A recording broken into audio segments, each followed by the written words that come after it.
मेरठ के बाद गाजियाबाद में सटे इलाकों में क्या हुआ, एक और हत्याकांड को अंजाम दिया जहां बहू ने इसी बैट से अपने ससुर को मार डाला। क्यों मारा यह पूरी कहानी हम आपको बताएंगे, लेकिन आप तस्वीरें देखते जाइए। गाजियाबाद में बहू ने ससुर को मार डाला और उसने उसे किसी भी बात की कोई चिंता नहीं है।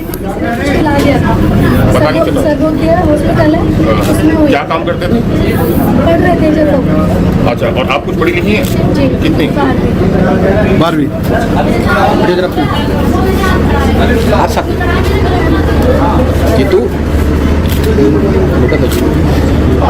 एक्सीडेंट क्या हुआ था? उनके खाने में किसी ने कुछ खिला दिया था।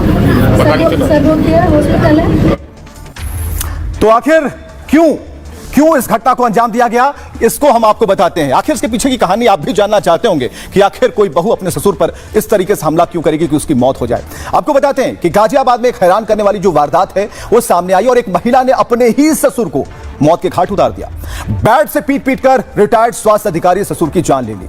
देर रात किराएदार ने खून से लथपथ शव देखा तो दहशत में आ गए और सूचना मिलते ही पुलिस भी पहुंच गई, जांच में जुट गई। शुरुआती जांच में प्रॉपर्टी विवाद में हत्या का शक जताया जा रहा है। जो मृतक पातिर सिंह की पत्नी और बेटे, कोरोना में उनकी मौत हो चुकी है और इसके बाद उनकी बहू अपने 2 बच्चों के साथ उसी घर में रहती थी।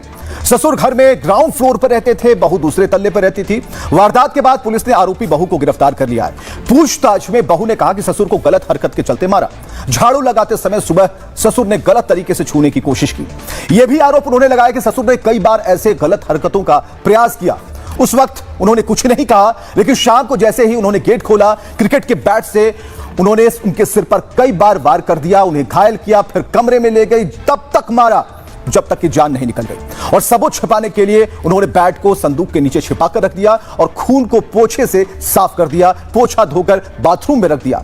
पुलिस अफसर के करीबियों और पड़ोसियों से भी पूछताछ की जा रही है और पता लगाने में लगी है कि बैट से मर्डर के पीछे की जो वजह है वो क्या है। लेकिन हम आपको बताते हैं कि जो पुलिस है और जो आरोपी है उन दोनों का क्या कहना है, क्योंकि यह जरूरी है सुनना कि आखिर किस हालात में उसने इस घटना को अंजाम तक पहुंचाया है। सर मैंने तो अपनी इज्जत बचाने के लिए डंडा उठाया था। मैंने मेरे ऐसे पीछे से नंगे थे, वो पीछे से ऐसे कवली भर रहे थे, तो मेरे जो हाथ में लगा तो मैंने वो मारा अपनी बचाने। सबसे पहले 3-4 बार हो चुका। मैं यहाँ पे एप्लीकेशन भी लेके आई हूँ, मेरी किसी ने पहले की सुनवाई नहीं की थी।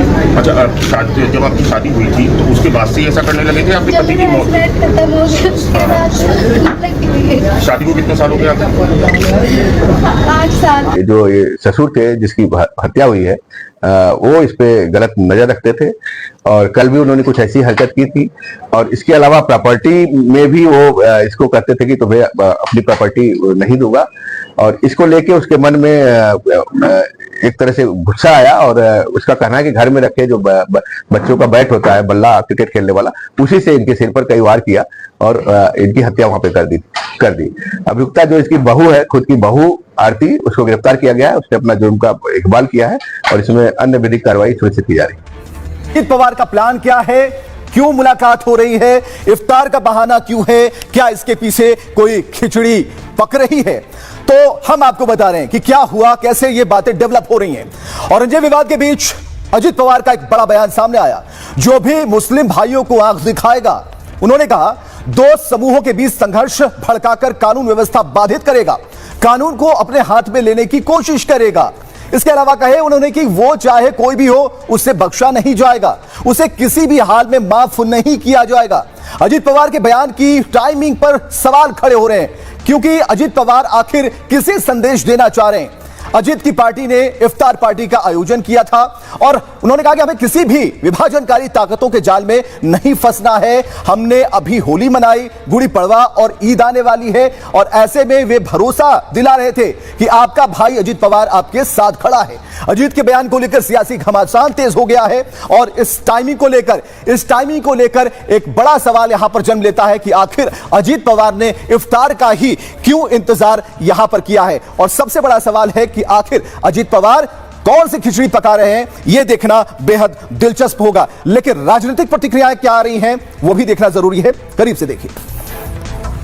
हमारी मुस्लिम भाई बहनों को जो भी आंखें दिखाएगा, 2 गुटों में झगड़ा लगाकर अमन शांति को भंग करेगा और कानून को अपने साथ में लेने की बात करेगा, तो वो कोई भी हो, उसे किसी भी कीमत पर बख्शा नहीं जाएगा। जो भी अच्छा व्यक्ति है, देशभक्त है, देश के लिए काम करता है, वो किसी भी जाति का हो, धर्म का हो, उसके ऊपर कोई गलत आंख उठाएगा तो हम भी सहन नहीं करेंगे।